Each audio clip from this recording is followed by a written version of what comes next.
Xiomara, I can hear the emotion in your voice, and I know that in addition to being your expertise, this is, of course, incredibly personal for you. And to your point, there are people for whom this is life or death, and there are even people who are middle class, upper middle class. I was talking to a friend there who, like me, has 2 kids, and he's like, you know, we were out of water. Things were touch and go for a little while there, and you can all sort of imagine what those moments are like. For people who are not completely read into the situation, they may say, well, there was all this federal funding 5 years ago. What happened to it? Help us connect the dots from that moment to where we find ourselves today, Xiomara.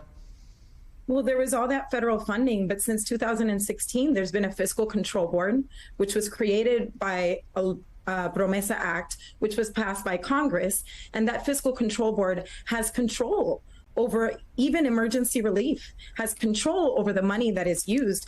And in many ways, and in several ways, has control over taking some of that money and holding it and using it to pay out debt and bondholders instead of prioritizing the people of Puerto Rico. So definitely there's a incompetency of local government, but I would also say we need to start painting a bigger picture. The reality is that we've been since 2016 with a mega structure that is in control, undemocratic, which is already undemocratic Congress in the case of Puerto Rico. But then you have 7 people that are part of a structure that are making decisions about your budget every year.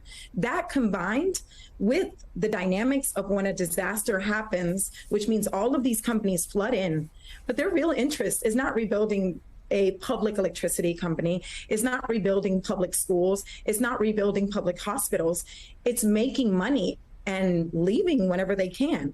And that is something we've been the last couple of years, not only after Maria. We had an earthquake 6.4 that also hit the south of Puerto Rico in early 2020. And many people who are watching us now also know early 2020 meant the beginning of the pandemic. So I am emotional and I'm angry and I'm tired. And so are all the people that are on the ground. And we are raising funds, but we are raising funds to do a small part of what social justice organizations can do, which is support their communities. The reality isn't that in this moment, the scale of the disaster, what requires is justice at a government level.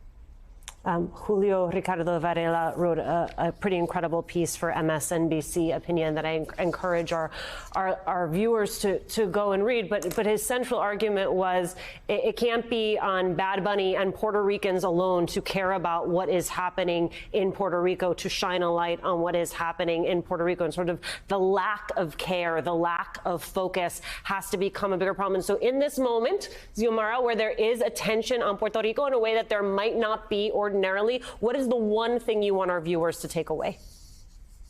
I don't know if I can summarize it in one, but I'll try. I would say, one, right now, FEMA needs to amend the map that they've put out, leaving 14 municipalities out of support.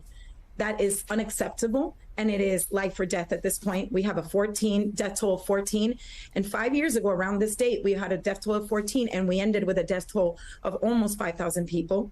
Second, if you're at home and watching this, please go to FionaResponse.org. That's a fund we've set up among 8 organizations, social justice organizations, that are not only committed to supporting their communities right now, but understand that the change that needs to happen is long-term and are committed to fighting and organizing for that change. And third, that Congress in the end is responsible for this. The fiscal control board needs to go. It's been said for 6 years now. And so does the company that is privatizing the electricity in Puerto Rico, which is called Luma in Puerto Rico, but their real name in the United States and Canada is Quanta, right? That's the owner of Luma. So I think these are some of the biggest structural things that we need to name, and we need to name it from the beginning. We cannot wait for stages of relief and recovery. We need change, and big change now, to make sure that people can survive now, but that also Puerto Rico can survive as the place that we call home. Xiomara Caro Diaz, thank you so much in the midst of this crisis for taking the time to talk with us.